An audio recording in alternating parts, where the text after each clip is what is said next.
people to bank with.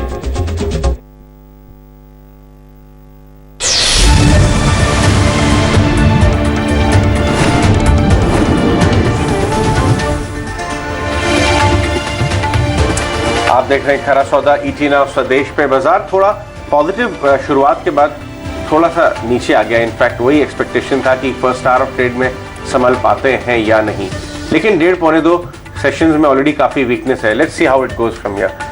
लेकिन आज हमारे साथ एक बहुत ही स्पेशल गेस्ट जुड़ रहे हैं। वैसे रशेश भाई जैसे उनको लोग बोलते हैं इंडस्ट्री में, काफ़ी हैट्स वेयर कर चुके हैं। वो मार्केट के पुराने दिग्गज हैं, फाइनेंशियल सर्विसेज ग्रुप के फाउंडर हैं और एडलवाइस ग्रुप के फाउंडर चेयरमैन हैं, और क्रेडिट मार्केट और इकोनॉमी पे भी उनकी बहुत ही पैनी नज़र रहती है। रशीद भाई गुड मॉर्निंग, और स्वदेश पे हमसे बात करने के लिए बहुत बहुत शुक्रिया। हाय अजय, गुड मॉर्निंग आप सब लोगों को, and very happy to be here. And आपका स्वदेश को ऑल द बेस्ट। ये जो आपकी ईटी नाउ स्वदेश स्टार्ट हुई है उसके लिए आप सबको ऑल द बेस्ट। रशेश, चलिए कहाँ से शुरुआत करें? आप जो है वो कॉर्पोरेट इंडिया के बहुत क्लोज ऑब्जर्वर हैं। आप अपने क्लाइंट्स से के थ्रू, अपने बिजनेसेस के थ्रू, और खुद भी फाइनेंशियल सर्विसेज ग्रुप चलाते वक्त काफ़ी क्लोजली ऑब्जर्व करते हैं कॉर्पोरेट इंडिया का हाल। तो वो हमारे व्यूअर्स के साथ शेयर करिए। देखिए, बाजार पे हम एग्जैक्टली 1-to-1 कोरिलेशन नहीं ड्रॉ करेंगे, क्योंकि बाजार कई बार फंडामेंटल से आगे भी चल जाता है। कॉर्पोरेट अर्निंग्स भी चल रहे हैं इस समय। आप हमें बताइए कि कॉर्पोरेट इंडिया का इस समय हाल कैसा है? रिबाउंड कर रहा है स्ट्रांगली कोविड के बाद? किस तरह के इंटरनल्स कैसे हैं? आई थिंक जो आपने अपनी बात पूछी अजय, ये बहुत इंपॉर्टेंट है, बहुत महत्वपूर्ण है कि लास्ट 8 या 9 साल से कॉर्पोरेट इंडिया के ऊपर काफी प्रेशर था।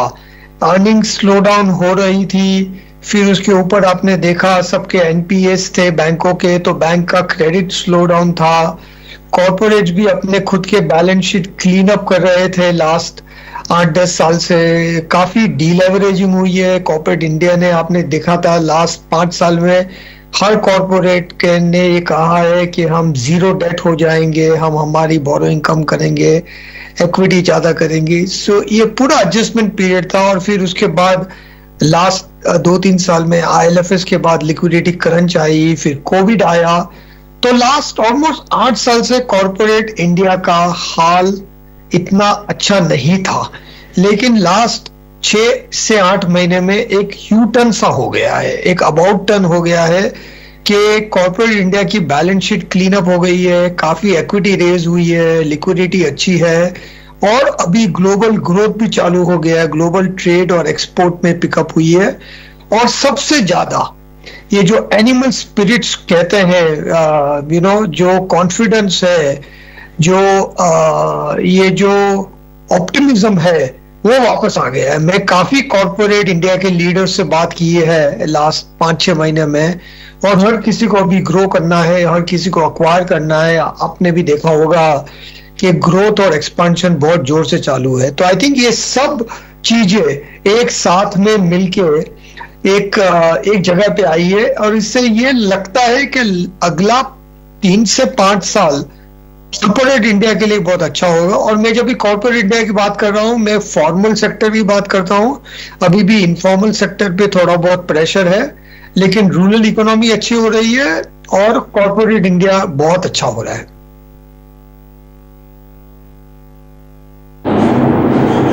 जी रशेश, हाय, मिहिर हियर।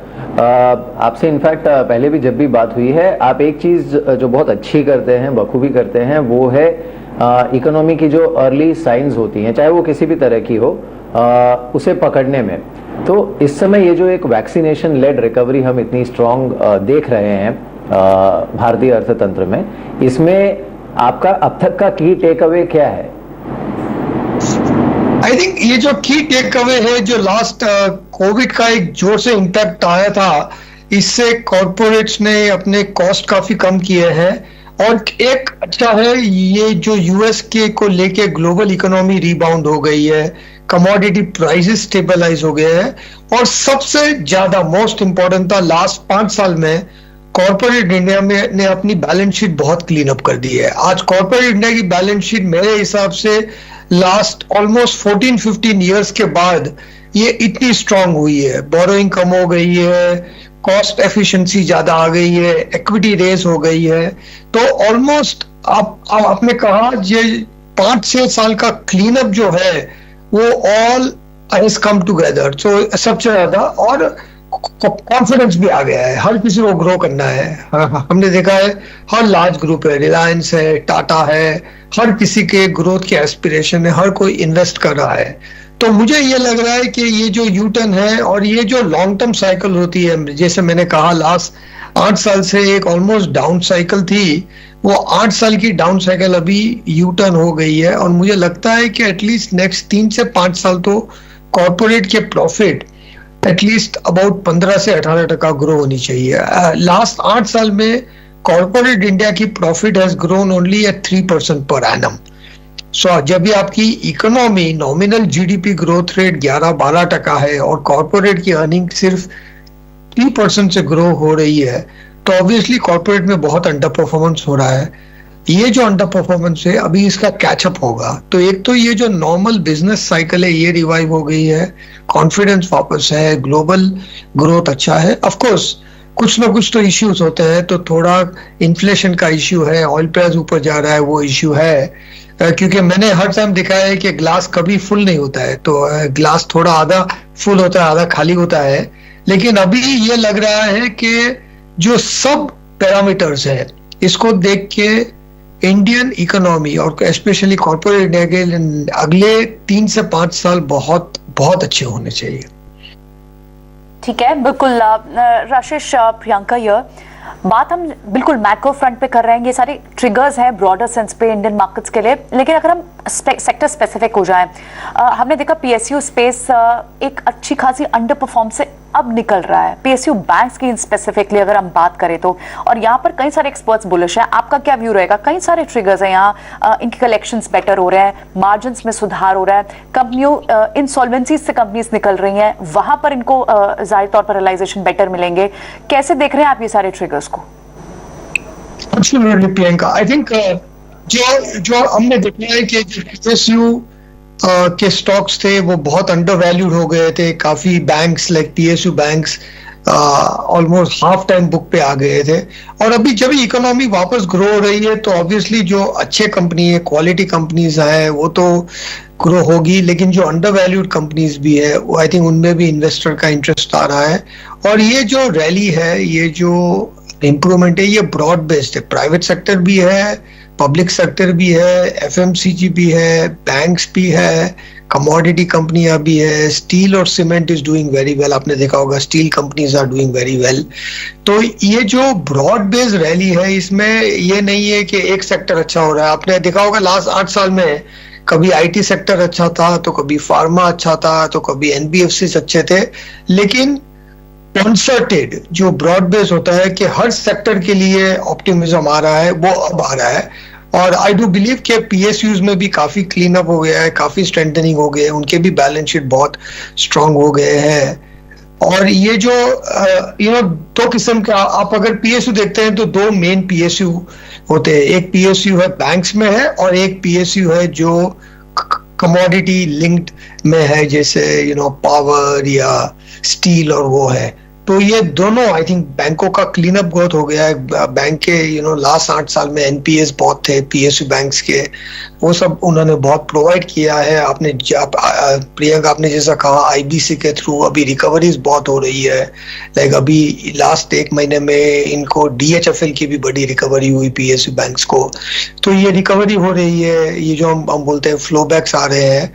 तो पीएसयू बैंक्स की जो एक है क्लस्टर, उसमें अच्छी ऑप्टिमिज्म है। और जो बाकी के पीएसयू है, पावर सेक्टर वाले, स्टील सेक्टर वाले पीएसयूज है, उसमें भी वो इतने अंडर वैल्यूड है और इतना अंडर परफॉर्मेंस हुआ है कि उसमें भी बाउंस आ रहा है और ऑप्टिमिज्म आ रहा है। राशेष, तो क्वेश्चन तो वही उठता है कि अगर सब लार्ज बड़े ग्रुप सारे Tatas, Reliance started the trend कि नेट डेट फ्री हो जाएंगे। अब हम जितने भी कॉर्पोरेट से बात करते हैं चैनल पे, almost everybody is talking about कि भाई हम अपनी बैलेंस शीट और ज्यादा क्लीन करना चाहते हैं और फ्री कैश फ्लोज को यूज करेंगे। डेट कम करने में। तो सब लोग अगर कॉर्पोरेट इंडिया डिलीवर करेगा इस जबरदस्त तरीके से, तो क्रेडिट ग्रोथ कहां से आएगी, ये क्वेश्चन है। क्योंकि आप अपने बिजनेसेस को ही देखिए, या सब कुछ रिटेल पे ही डिपेंडेंट रहेगा। ये जो कॉर्पोरेट्स अभी जो बैलेंस शीट डीलेवरेज की बात कर रहे हैं, वो जो लास्ट 4-5 साल की रिक्वायरमेंट थी, नीड थी। जब इकोनॉमी स्लो हो जाती है, जब भी ग्रोथ स्लो हो जाता है, तभी हर किसी को डीलेवरेज करना होता है। जब भी ग्रोथ वापस आता है, एक्सपांशन वापस आता है, तभी थोड़ा बहुत बोरोइंग तो हो ही जाता है। तो अभी एक्चुअली कैपेसिटी इन्वेस्टमेंट चालू हो गई है, लेकिन जो क्रेडिट ग्रोथ ज्यादा आएंगी वो अभी आएंगी, आई थिंक रिटेल से आएगी, वो एसएमई से आएगी। तो ये जो अभी नए किस्म के अभी क्रेडिट ग्रोथ आ रहे हैं, लाइक अभी ये जो हम इंफ्रास्ट्रक्चर में देख रहे हैं, जो ऑपरेटिंग एसेट्स है उसके सामने बोरोइंग इंक्रीज हो रही है। सो मेरा ये मानना है, जहां पे रिस्क बेस्ड क्रेडिट है, दो किस्म की क्रेडिट है, जहां पे रिस्क ज्यादा है, जहां पे रिस्क कम है। जहां पे रिस्क ज्यादा है वो शायद बैंकिंग सेक्टर से नहीं आएगी क्रेडिट, वो आपके एआईएफ और क्रेडिट फंड और उससे आएगी। और जहां पे रिस्क कम है, ऑपरेटिंग एसेट्स है, अच्छे AAA रेटेड कंपनियां है, रिटेल क्रेडिट है, होम लोन्स है, ऑटो लोन्स है, वो सब में आई थिंक बैंकिंग सेक्टर से क्रेडिट ग्रोथ आ जाएगी। तो आई थिंक क्रेडिट ग्रोथ, मेरा भी मानना है कि 12-13% क्रेडिट ग्रोथ होगी। कॉर्पोरेट अर्निंग्स 14-15% हो जानी चाहिए। और कॉर्पोरेट्स बहुत जोर से बोरो नहीं करेंगे, लेकिन ये जो एक्सपांशन हो रहा है उसमें कहीं ना कहीं थोड़ा बहुत बोरोइंग तो होगी। मे बी बैंक से होगी, मे बी इंटरनेशनल सोर्सेज से होगी, मे बी बॉन्ड मार्केट से होगी, लेकिन होगी तो सही।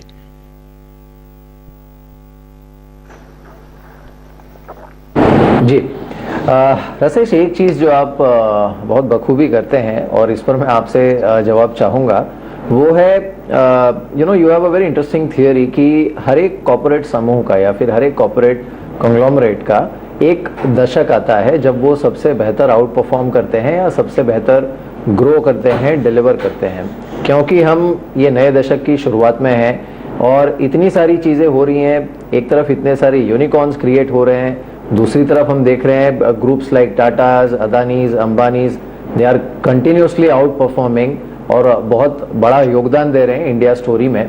तो ऐसे 2-3 कोई कॉर्पोरेट समूह या फिर थीम जो आपको बहुत इस समय अच्छे लग रहे हो इस दशक के लिए या फिर आने वाले कुछ समय के लिए? आई थिंक जो कॉर्पोरेट ने लास्ट 5 साल में क्लीन अप किए, लाइक आपने जैसे टाटा का एग्जांपल दिया, क्या था लास्ट 5 साल का थीम था बैलेंस शीट स्ट्रेंथ करना, बोरोइंग कम करना, इक्विटी रेस करना, कॉस्ट कटिंग करना, वो लास्ट 5 साल का थीम था। मेरा तो ये मानना है अगले 5 साल में थीम होगी growth, profitability, market share growth, expansion, वो हो जाएगी। और वो ऑलरेडी सबके बोल चाल में आ गया है। काफी कॉर्पोरेट के साथ बात करते हैं तो जो 1-2 साल पहले की बात थी कि कॉस्ट कम करना है, ग्रोथ कम करना है, बैलेंस शीट को श्रिंक करना है, वो सब बात थी। अभी आप देखेंगे कि अभी चालू हुआ है, नेक्स्ट 1 साल में बैलेंस शीट एक्सपेंशन स्टार्ट होगा,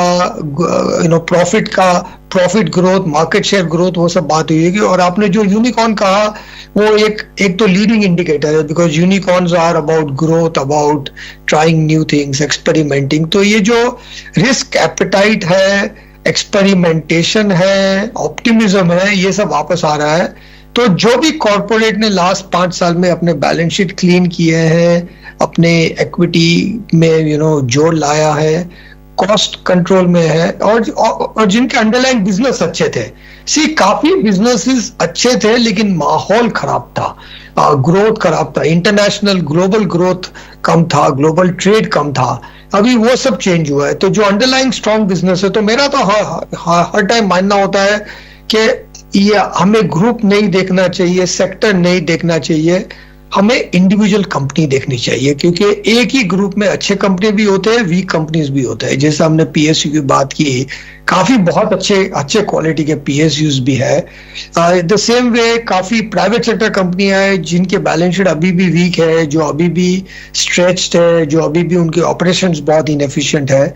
तो मेरा तो यही मानना है कि company by company, individual company is always very important, वो सबसे ज्यादा इंपॉर्टेंट है।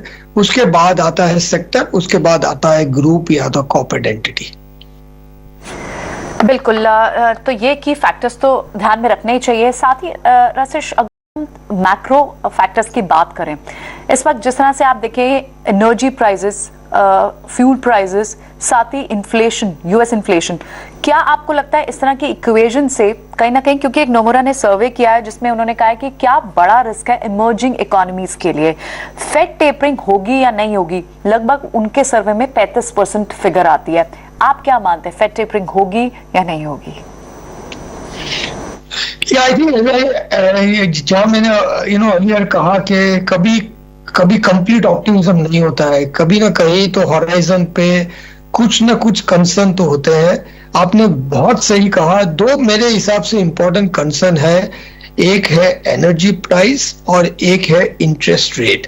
अगर अगले साल ग्लोबल इंटरेस्ट रेट ऊपर जाते हैं, उनके एंटिसिपेशन में ऑलरेडी इंटरेस्ट रेट थोड़े ऊपर गए हैं और इन्फ्लेशन भी थोड़ा बहुत ऊपर गया है, ऑयल प्राइस ऊपर गया है। और ये इन्फ्लेशन और इंटरेस्ट रेट का एक बहुत अजीब किस्म का वो है कि अगर थोड़ा इन्फ्लेशन है, थोड़ा इंक्रीज इन एनर्जी प्राइस है, वो एक्चुअली हर किसी के लिए अच्छा है। वो जब भी बहुत इंक्रीज हो रहा है, तो मेरा मानना है अगर ऑयल प्राइस $100 के ऊपर जाता है तो कुछ कंसर्न आ सकती है इंडिया के ऊपर। अगर इंटरेस्ट रेट बहुत शार्पली अगले साल ऊपर जाता है और साथ में लिक्विडिटी और रिस्क ऑफ आ जाता है, तो थोड़ा बहुत इंडिया के लिए इंटरिम प्रॉब्लम आएगा। आई थिंक एक शॉर्ट टर्म का ये रिस्क है कि एक्सपेक्टेशन बहुत आगे बढ़ गए हैं, बहुत ऑप्टिमिज्म आ गया है। तो जैसे मैंने कहा, अगले 3 से 5 साल अच्छे हैं, लेकिन ये 3 या 5 साल में कुछ सेटबैक भी आ सकते हैं, कुछ करेक्शन भी आ सकते हैं। वो तो मार्केट का भी माहौल है, वो तो इकोनॉमी का भी माहौल है। तो ऐसा नहीं है कि पूरा स्ट्रेट लाइन होगा कि हर कुछ अच्छा है और हम आंख बंद करके आगे जाए। कुछ ना कुछ कंसर्न तो रहेंगे, और इन्फ्लेशन और इंटरेस्ट रेट का कंसर्न है। मुझे नहीं लगता है कि अगर इस इन्फ्लेशन रेट, ये ऑयल प्राइस पे इंडिया को बड़ा कंसर्न आएगा, लेकिन अगर 1-1.5 साल में ऑयल प्राइस और भी $100, $120 तक जाता है, और अगर लिक्विडिटी, ग्लोबल लिक्विडिटी कम हो जाती है, तो थोड़ा बहुत इंडिया पे असर आ सकता है। लेकिन इंडिया की अंडरलाइंग खुद की मोमेंटम बहुत स्ट्रांग है। I think India will be able to overcome that. ये एक दो सेटबैक आ सकते हैं। भाई कांग्रेचुलेशंस, इनफैक्ट हमारे सारे व्यूअर्स को, आपको, सारे देशवासियों को एक बहुत बड़ा माइलस्टोन हम लोगों ने अचीव कर लिया है। एज वी स्पीक देखिए, मिशन 100 करोड़ वैक्सीनेशन पूरा हुआ, 100 करोड़ का वैक्सीन हमने एडमिनिस्टर कर दिया है अपने सिटीजन्स में। क्या जबरदस्त, मतलब 100 करोड़ इस पूरे मामले में इतना अनफॉर्चुनेट था, कभी सिटीजन ने देखा नहीं था ग्लोबली। कोविड जैसा एक महामारी झेली नहीं थी, लेकिन इसमें इंडिया ने अपनी जगह जिस तरह से दिखाई है, इतना बड़ा साइज और शेप है कंट्री का, उसके बाद भी 100 करोड़ वैक्सीनेशंस हमने एडमिनिस्टर किया। न जाने कितने देशों को हमने एक्सपोर्ट किए वैक्सीनेशंस, और हमारे साइंटिस्ट और डॉक्टर्स को क्लियरली एक सैल्यूट है। एक तरफ होम फ्रंट पे का जो ये कैपेबिलिटी है, कभी कभी हम स्टार्टिंग में स्लो होते हैं क्योंकि हम अल्टीमेटली एक डेमोक्रेसी है। डेमोक्रेसी में काफी चीजें एक साथ में आनी चाहिए अगर things have to go forward, लेकिन कहीं ना कहीं इंडिया में things work out and things go forward. और एक बार आ जाता है तो जो इंडिया का स्केल है, इंडिया का जो कैपेबिलिटी एक स्केल मैनेज करने की है, जैसे आपने कहा 1 बिलियन वैक्सीन, 100 करोड़ वैक्सीन हमने कर दिए। बहुत लोगों का मानना था कि 100 करोड़ क्रॉस होते होते दिसंबर जनवरी हो जाएगा, हमने अक्टूबर में ही क्रॉस कर दी है। तो आई थिंक ये एक बहुत बड़ी इंडिया की स्ट्रेंथ है कि इंडिया कभी स्लो एंड स्टेडी होता है, कभी थोड़ा अगर मगर किंतु परंतु होता है, लेकिन एक बार वो फॉरवर्ड मोमेंटम चालू हो जाता है, तभी इंडिया का स्केल, इंडिया की जो कैपेबिलिटी है वो आगे आ जाती है। और आपने इसका बहुत बहुत अच्छा एग्जांपल दिया अभी। मिहिर को भी शामिल करते हैं। मिहिर, आप जो है काफी बड़े बड़े मैक्रो गेस्ट से बात कर रहे थे लास्ट एक हफ्ते में, चाहे वो यहाँ डोमेस्टिक बड़े इकोनॉमिक्स ग्रुप्स हों या फिर इवन IMF गीता गोपीनाथ, और सब लोग इस बात का हवाला दे रहे थे कि इंडिया की रिकवरी में वैक्सीनेशन ड्राइव का बहुत बड़ा रोल है। मिहिर,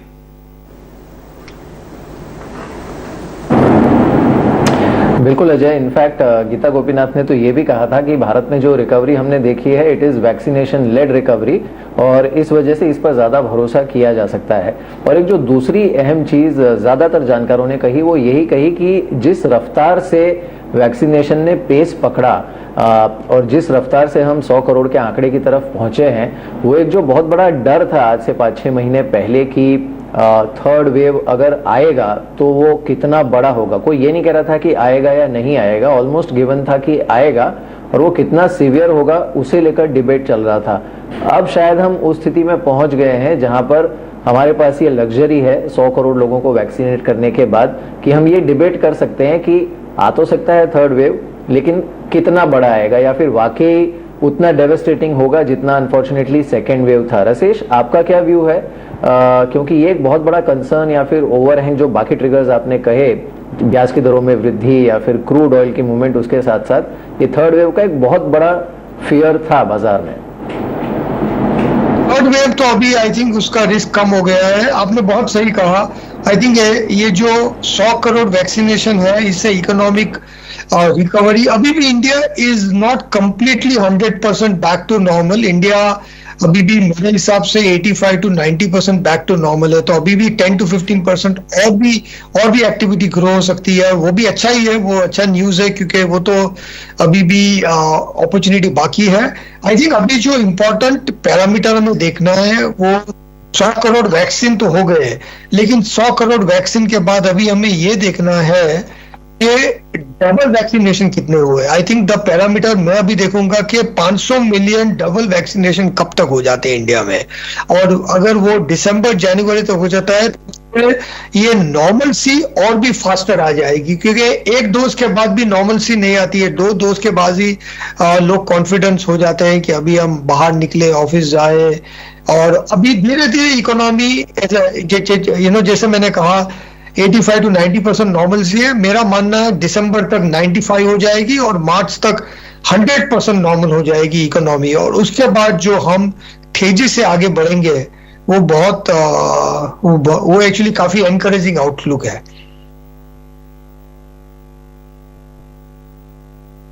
ये इनफैक्ट रसेश आपने बहुत अहम बात छेड़ी कि एक्चुअली फुल्ली वैक्सीनेटेड लोगों की संख्या जितनी तेजी से बढ़ेगी उतनी जल्दी इकोनॉमी 90% से 100% कैपेसिटी पे आ सकती है।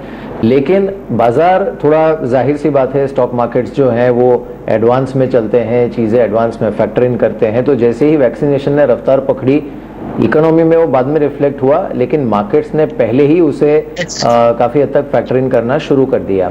आपको लगता है कि बाजार थोड़े से they are ahead of its time, थोड़ा सा आगे निकल गए हैं, या फिर वैल्यूएशंस थोड़ी सी स्ट्रेस्ड हैं, या फिर ये जो एक एंटिसिपेटेड और बड़ी स्ट्रॉन्गर रिकवरी आने वाली है उसकी तुलना में ठीक लग रहे हैं वैल्यूएशन पैरामीटर्स पर आपको? सी मार्केट क्या है? मार्केट एक लॉन्ग टर्म टेलीस्कोप है। जैसे थोड़ा थोड़ा लॉन्ग टर्म में थोड़ा भी चेंज होता है वो immediately on a minute by minute basis market में रिफ्लेक्ट हो जाता है। तो मार्केट लॉन्ग टर्म देखता है, मार्केट लॉन्ग टर्म हाइपोथेसिस देखता है, मार्केट देखते हैं अगले 8 से 8 साल अगर इंडिया के लिए अच्छे हैं। अगर थोड़ा ऑयल प्राइस ऊपर गया है, थोड़ा इन्फ्लेशन ऊपर गया है, देन मार्केट का आउटलुक चेंज होगा, करेक्शन आएगा, सेटबैक आएगा, ये तो आना ही है। इनफैक्ट अगर लॉन्ग टर्म की तेजी है तो in between periodic setback, periodic correction market को स्ट्रॉन्ग ही करता है, इकोनॉमी को स्ट्रॉन्ग ही करता है। वो कभी हमने अगर पास्ट में भी देखे हैं, मेरा तो 30 इयर्स का एक्सपीरियंस है, कभी बुल मार्केट में भी स्ट्रेट लाइन होती नहीं है, उसके इंटरमीडिएट करेक्शन तो आते ही हैं, क्योंकि मार्केट का ये जॉब है कि वो कॉन्स्टेंटली रीबैलेंस करते रहता है। जो लॉन्ग टर्म आउटलुक है, लॉन्ग टर्म एक टेलीस्कोप है, उसमें से देखते रहता है, और वो टेलीस्कोप की जो व्यू होती है वो कंटिन्यूअसली चेंज होती रहती है मिनट बाय मिनट बेसिस पे। अभी अगर 2003 से 2008 वाले पीरियड से कंपेयर किया जाए रशेश भाई, तो अभी इंडियन इकोनॉमी कहां पे है आपकी राय में? मेरे हिसाब से 2003-4 में जो माहौल था वही माहौल वापस आ गया। एक्चुअली आप अगर देखिए अजय, आपने बहुत इंपॉर्टेंट बात की कि आपने देखा होगा 98 टू 2002 तक इकोनॉमी काफी खराब थी उस टाइम पे। उस टाइम पे भी एनबीएफसी का लिक्विडिटी क्रंच था, बैंकों के एनपीए बहुत हो गए थे, real estate market slow down हो गया था, गवर्नमेंट फाइनेंस स्ट्रेस थी। उस टाइम भी गवर्नमेंट ने प्राइवेटाइजेशन स्टार्ट किया था, आपको मालूम होगा 2001-2 में हिंदुस्तान जिंक और वो सब उन्होंने प्राइवेटाइज किए थे उस टाइम पे।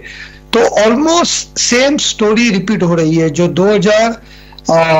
98 और 2003 का 5 साल का था, वही अभी 95 फ्रॉम 2016 2021 हुआ है। तो मुझे ये लग रहा है कि 2003-4 में जो उस टाइम पे भी आईपीओस काफी अच्छे आ रहे थे, आईपीओ में ओवर सब्सक्रिप्शन हो रहा था, वो ऑप्टिमिज्म आ रहा था, और हम लोग ये आई थिंक उसी स्टेज पे, I would say early 2000 is the comparison. और आपने बहुत सही कहा, 2004 से 2008 ग्लोबल ट्रेड अच्छा हुआ, इंडियन इकोनॉमी में ग्रोथ आई, कॉर्पोरेट बैलेंस शीट एक्सपेंड हुई, लेकिन उसमें भी कुछ एक्सेस भी हो गया, कुछ ओवर रीचिंग भी हो गई। तो वो तो होना ही है, वो तो आई थिंक उसी की वजह से इकोनॉमिक साइकिल होती है, उसी की वजह से बिजनेस साइकिल होती है।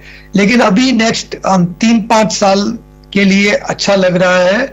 लेकिन ये जो इन्वेस्टर्स को ये ध्यान में रखना चाहिए कि अच्छा लग रहा है मतलब ऐसा नहीं है कि सब कुछ हर मिनट बाय मिनट अच्छा रहेगा।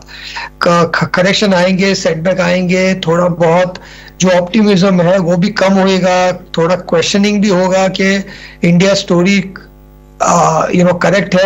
अगर आपने 2003 से 8 की बात की तो उसमें भी 2006 में एक बड़ा करेक्शन आया था, 2007 में एक बड़ा करेक्शन आया था।